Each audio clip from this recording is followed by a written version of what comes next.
Hey friends, the Circle of Hope pastors are here. Rachel, Joshua, Johnny, and Ben. I'm Johnny. And in this form, we're answering questions that were asked. These are real questions that people ask us. This happens all the time. We want this to be a helpful, stimulating, and engaging time for people that are among us, for people that lead us, for people that are yet to join us. So I hope there's a little tidbit in here that's at least a little bit helpful to you. So the question that I was asked just a few weeks ago: what will you think of me if I don't believe in Jesus yet?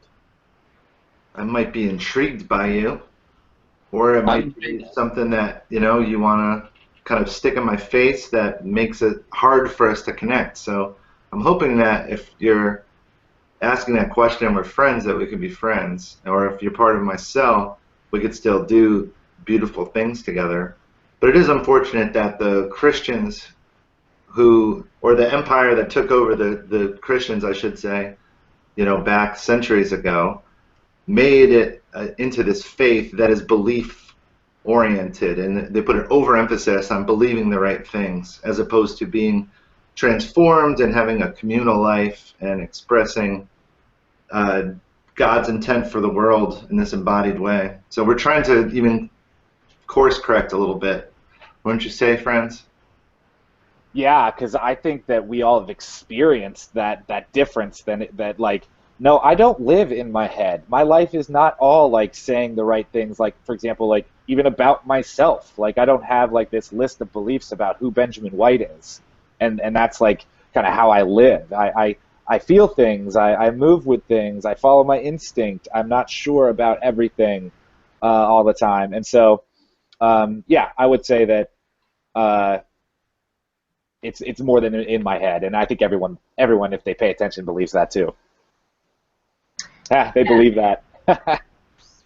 yeah. I think that a lot of us might have heard that faith is about like a transaction or crossing a line, and that might be limiting how it actually is. I just sold my house, and so I sat down at a table where I signed papers and got money in return.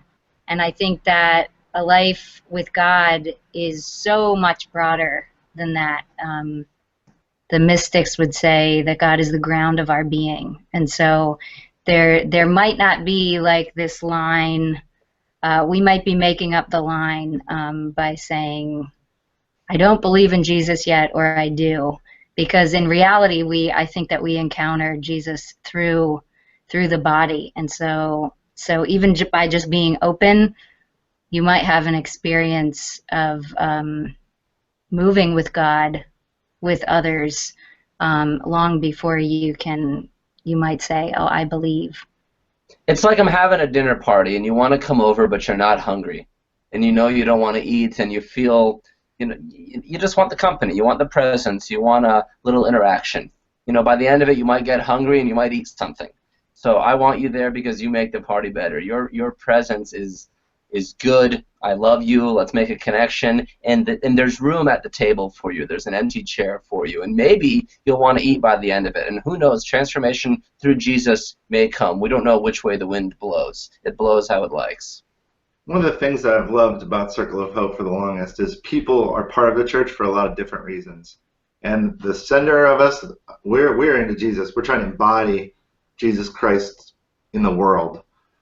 But there's people on the edges who are really figuring that out, and or kind of just taking their time to have a integrity-filled process of interior development and being formed by like a community, like Rachel's saying, or by formed by even spiritual experiences.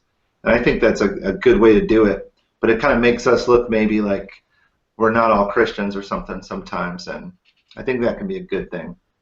Well, because we're not all Christians. I mean, all of us are, but not everyone who is connected to our church is a Christian yet. And we designed our church to be that kind of place. We're an opportunity to explore and express God's love. And I have a quick example about that. Do I have time, Johnny? Do I have time to do an You have example? like 10 seconds.